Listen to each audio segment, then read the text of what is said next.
성도 여러분 안녕하십니까? 2021년 9월 14일 화요 새벽 말씀 함께 나누겠습니다.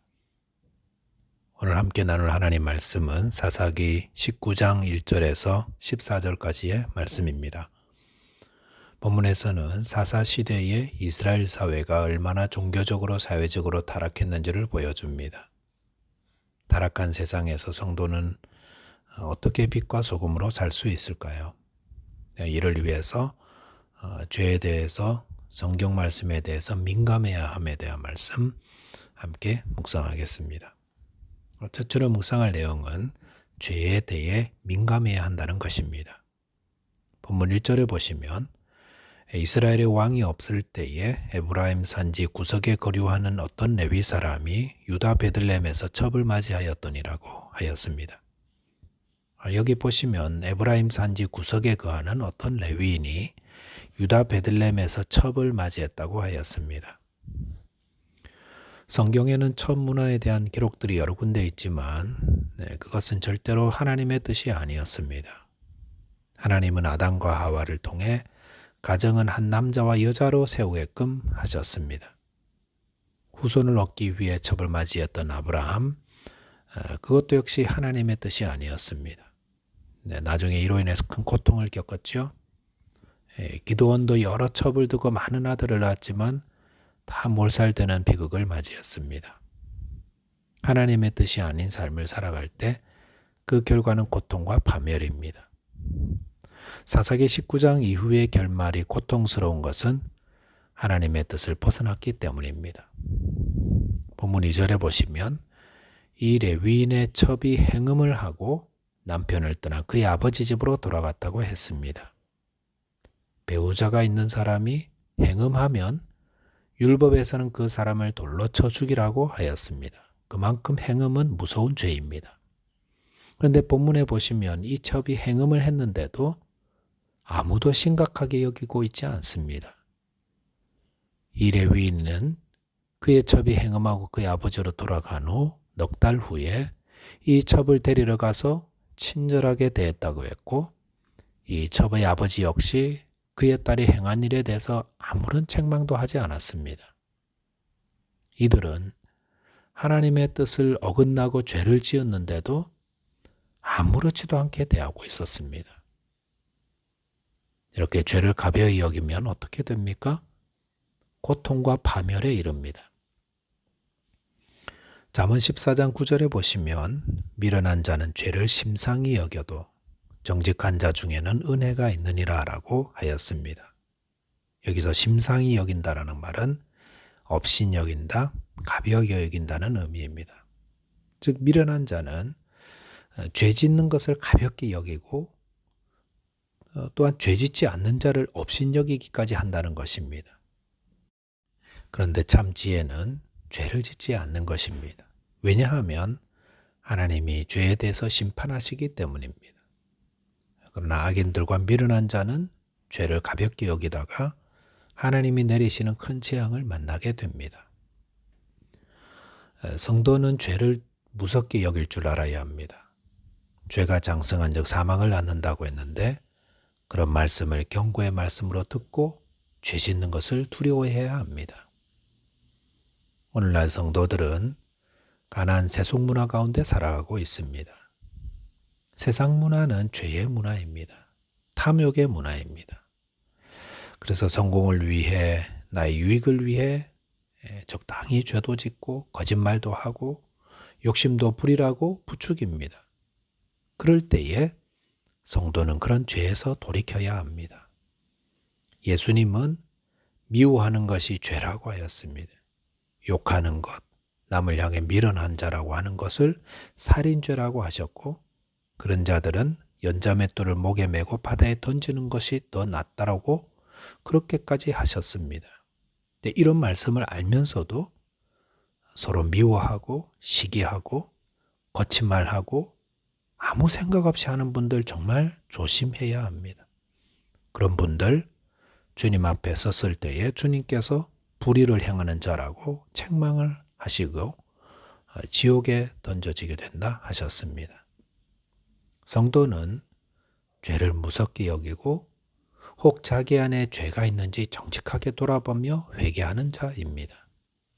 저와 여러분들이 작은 죄도 무섭게 여길 줄 알고 정직하게 행하심으로 하나님의 은혜를 입고 어두운 세상을 밝히는 빛이 되시기 바랍니다. 둘째로는 말씀에 대해 민감해야 합니다. 본문 15절에 보시면 기브아에 가서 유숙하려고 그리로 돌아 들어가서 성읍 넓은 거리에 앉아 있으나 그를 집으로 영접하여 유숙하게 하는 자가 없었더라라고 하였습니다. 처갓집에서 첩을 데리고 자신의 거처로 돌아오던 이 레위는 날이 저물어 하룻밤을 유숙하기 위해 베냐민 지파에 속한 기브아라는 성읍에 들어가게 되었습니다. 그는 성읍 넓은 거리에 앉았다고 했는데 그렇게 한 이유는 누군가 그들을 보고 자기 집으로 영접해 줄 사람이 있을 것을 기대하였기 때문입니다. 당시는 모텔과 같은 숙박업이 없었고 여행하던 나그네가 그 지역에 누군가가 그를 영접해 주면 그 집에서 유숙하곤 했었습니다. 이렇게 하는 것이 하나님의 명하신 겁니다. 신명기 10장 19절에 보시면 너희는 나그네를 사랑하라. 너희도 애굽 땅에서 나그네 되었음이니라라고 하였습니다. 나그네 사랑하는 것 하나님의 뜻입니다. 그렇기 때문에 나그네가 내가 살고 있는 성읍 거리에 있으면 당연히 그를 자기 집에 데려다가 유숙해 해야 합니다. 근데 그것이 하나님을 믿는 백성의 모습입니다. 하지만 기브아 성읍 사람들은 아무도 이 나그네 레위인을 영접하지 않았습니다. 그것은 기브아 사람들이 하나님 말씀대로 행하지 않고 있었음을 의미합니다. 그들은 더 이상 하나님을 경외하지도 않았고 하나님 백성답게 살지도 않았다는 것입니다. 우리가 정말로 하나님을 믿고 섬기는 하나님의 백성이라면 우리는 하나님의 말씀대로 살아갑니다. 성경 말씀대로 사는 자가 하나님의 백성입니다. 그리고 이렇게 성경 말씀을 내 삶의 빛으로 삼고 살아갈 때라야 성도는 세상의 어둠을 밝히는 빛이 됩니다. 성도가 성경을 배워야 하는 이유, 그것은 성경이 성도의 삶의 기준이 되기 때문입니다. 집을 짓는 분들이 집을 바르게 짓기 위해서 늘 수시로 수평자라는 것을 사용합니다. 그래서 어디가 기울어졌는지, 바로 세워졌는지, 요즘은 레이저로 수평 직각을 다 재시는데 그거 안 보면은, 그리고 자기 직감으로 집을 지으면 어떻게 될까요? 이상한 집을 짓게 되겠죠. 다 짓고 났는데 보니까 벽이 기울어져 있다든지, 기울어진 벽은 언제 무너질지 모릅니다.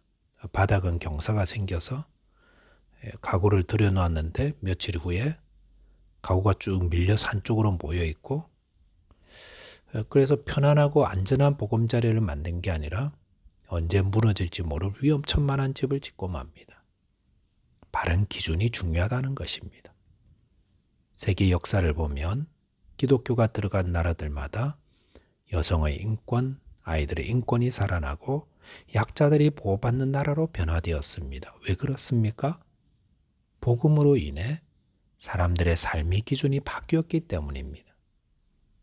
탈레반이 아프가니스탄에서 여성과 아이들 보호하겠다고 그 말을 하는데도 왜 사람들이 길을 쓰고 거기서 나오려 할까요?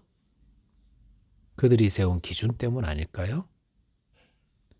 어떤 기준을 가지고 있느냐에 따라 그 기준으로 자신과 이웃을 복되게 하기도 하고 혹 반대의 경우가 되기도 합니다. 디모데후서 3장 16절에서는 모든 성경은 하나님의 감동으로 된 것으로 교훈과 책망과 바르게 함과 의로 교육하기에 유익하다라고 하였습니다. 시편 119편 1절은 행위 온전하여 여호와의 율법을 따라 행하는 자들은 복이 있다고 하였습니다. 여호와의 율법, 즉 하나님의 말씀을 따라 내 삶의 기준을 삼아 행할 때에 하나님이 그 사람에게 복을 주신다고 약속하셨습니다. 저와 여러분께서 성경 말씀을 내 삶의 기준으로 삼아 하나님의 복을 누리며 이 세상에 빛이 되고 소금인 자 되시기를 바라겠습니다. 말씀을 정리하겠습니다. 성도는 죄에 대해서 민감해야 합니다. 특별히 어두운 세상에서, 죄가 만연한 이 땅에서 죄에 물들지 말고 작은 죄라도 가볍게 여기지 말며 그것들을 멀리하고 혹 지은 죄는 즉시 회개하고 돌이켜야 합니다. 또한 성경 말씀에 작은 가르침도 외면하지 말고 정직하게 따르고 지키심으로 하나님의 복을 누리시고 세상을 비추는 빛이 되고 소금이 되시기를 바라겠습니다. 기도하겠습니다. 하나님 아버지, 혼탁한 세상 속에서 주님의 백성들 작은 죄라도 멀리하도록 성령께서 늘 인도하여 주옵소서. 지은 죄를 회개하게 하시고 날마다 하나님 말씀의 인도를 받아 하나님 나라와 그의 의를 이루는 자 되게 하여 주옵소서. 예수 그리스도 이름으로 기도하옵나이다. 아멘. 네, 오늘도 작은 죄라도 멀리하고 또 성경 말씀을 배우고 순종하며 승리하게 되시기를 바라겠습니다. 감사합니다.